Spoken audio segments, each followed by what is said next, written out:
Hello dear students, आज हम Chhattisgarh open school कक्षा 12 गृह विज्ञान के पार्ट 1 के नोट्स पढ़ने वाले हैं। उसके बाद में पार्ट 2, पार्ट 3, पार्ट 4 इस प्रकार से हम कक्षा 12 गृह विज्ञान के सभी पाठों के इंपॉर्टेंट नोट्स पढ़ने वाले हैं। देखिएगा साथियों, इन सभी पाठों के इंपॉर्टेंट नोट्स हमने हमारे कोचिंग के विद्यार्थियों को लिखा दिए। यदि आप इन नोट्स को पढ़कर बोर्ड का एग्जाम देने जाओगे तो डेफिनेटली आप बोर्ड के एग्जाम में बेहतरीन नंबर प्राप्त करने वाले हो, क्योंकि साथियों पिछले साल बोर्ड के एग्जाम में हमारे कोचिंग के नोट्स में से ही प्रश्न पूछे गए थे। इसलिए आपको इन नोट्स को अच्छे तरीके से पढ़ लेना है, क्योंकि साथियों आपकी किताब में आपने देखा होगा बहुत सारा कचरा दे रखा होता है जो आपके बोर्ड के एग्जाम के पॉइंट वे से इंपॉर्टेंट नहीं होता है। आपको प्रत्येक चैप्टर में जो भी आपके इंपॉर्टेंट प्रश्न बनते हैं वही इंपॉर्टेंट प्रश्न पढ़ने होते हैं। तो चलेगा, सबसे पहले यहाँ पे हम पार्ट 1 के सभी इंपॉर्टेंट प्रश्नों को पढ़ लेते हैं। उससे पहले एक बात बताता हूँ, आप इन नोट्स को अपने मोबाइल में डाउनलोड करके किस प्रकार से पढ़ सकते हो इसके बारे में सबसे पहले हम आपको बता देते हैं, और उसके बाद में यहाँ पे हम पहले पार्ट के सभी नोट्स पढ़ने वाले हैं। तो ये मैंने मोबाइल का लॉक खोल दिया है। उसके बाद में आपके मोबाइल की भी इसी प्रकार की स्क्रीन होगी। इसमें आपको सबसे पहले कहाँ पे जाना है, गूगल पर जाना है। तो ये मैंने गूगल पर क्लिक कर दिया। अब यहाँ पे आपको लिखना है MOST स्पेस EXAM, यानी आपको लिखना है मोस्ट एग्जाम। और उसके बाद में यहाँ पे जो आपको सर्च का बटन दिखाई दे रहा है इसके ऊपर आपको क्लिक कर देना है। क्लिक करने के बाद में आपके सामने इस प्रकार का मोस्ट एग्जाम लिखा हुआ आ जाएगा। इसके ऊपर आपको क्लिक कर देना है। क्लिक करने के बाद में आपके सामने इस प्रकार का पेज खुल जाएगा।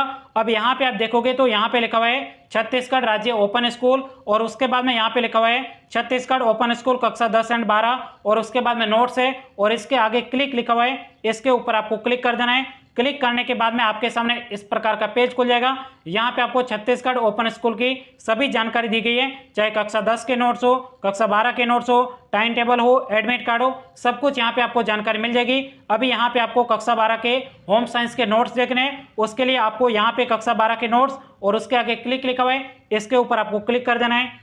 क्लिक करने के बाद में आपके सामने इस प्रकार का पेज खुल जाएगा।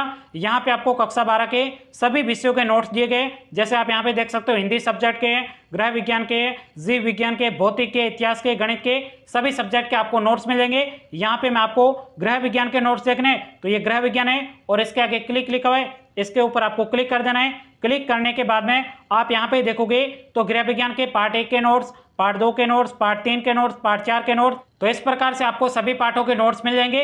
अब यहाँ पे हम पहले पार्ट के नोट्स निकाले, तो ये पहला पार्ट और इसके आगे क्लिक लिखा हुआ है, इसके ऊपर आपको क्लिक कर देना है। तो इस प्रकार से आपके सामने पहले पार्ट के ये नोट्स खुल जाएंगे।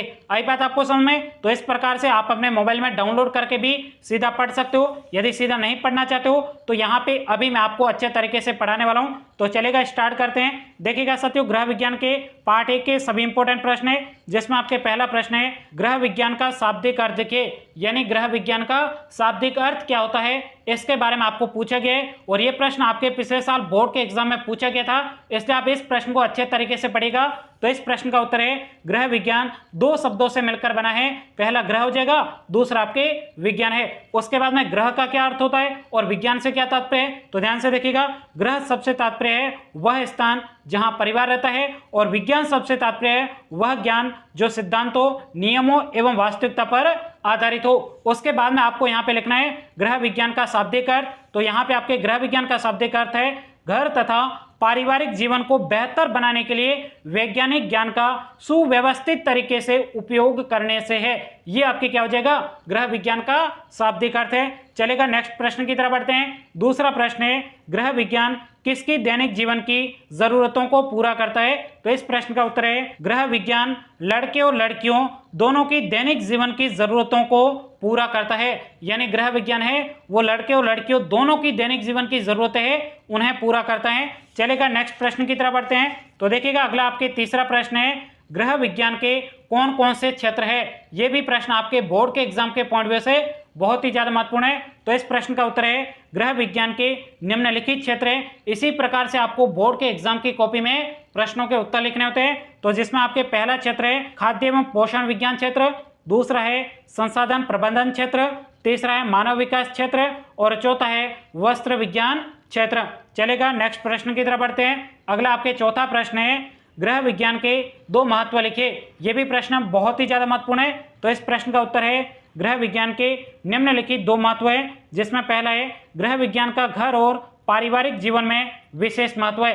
कहाँ पे विशेष महत्व है? गृह विज्ञान का घर और पारिवारिक जीवन में विशेष महत्व है। और दूसरा विशेष महत्व है गृह विज्ञान का आर्थिक दृष्टि से भी विशेष महत्व है। आई बात आपको समझ में चलेगा। पांचवें प्रश्न की तरफ बढ़ते हैं। तो देखिएगा, पांचवें प्रश्न में कहा जा रहा है उद्यमिता क्या है, यानी आपसे पूछा गया है कि उद्यमिता क्या है। तो इस प्रश्न का उत्तर है लघु व्यापार से सीधी आय प्राप्त करना उद्यमिता है। यानी जो लघु व्यापार है उससे सीधी आय प्राप्त करना ही क्या है? आपके उद्यमिता है। यह भी आपके 1 नंबर के लिए प्रश्न पूछा जा सकता है।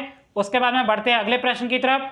स्वरोजगार किसे कहते हैं, यानी आखिरकार स्वरोजगार किसे कहते हैं, इसके बारे में आपको प्रश्न पूछा गया है।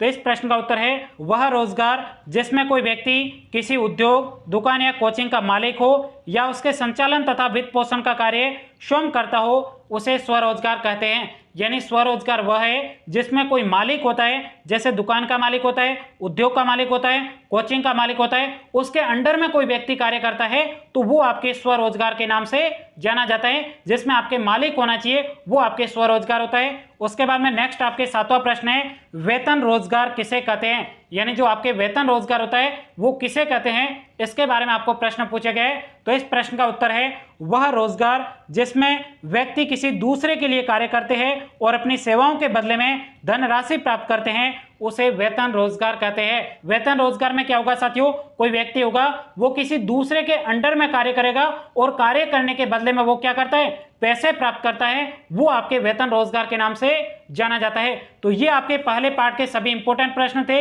इसके सिवाय और प्रश्नों को पढ़ने की आपको जरूरत नहीं है। ये भी आपके पहले पार्ट के सभी इंपॉर्टेंट प्रश्न थे। आई बात आपको समझ में? अभी तक भी आपने इस वीडियो को लाइक नहीं किया, वीडियो को लाइक करेगा। चैनल पे पहली बार आए हो, चैनल को जरूर सब्सक्राइब करेगा। और अगले पार्ट के प्रश्न देखने के लिए साइड में जो आपको वीडियो दिखाई दे रहा है उसके ऊपर क्लिक करके आप नेक्स्ट पार्ट के प्रश्न देख सकते हो। तो साथियों, आज के इस वीडियो में इतना ही। Thank you, take care.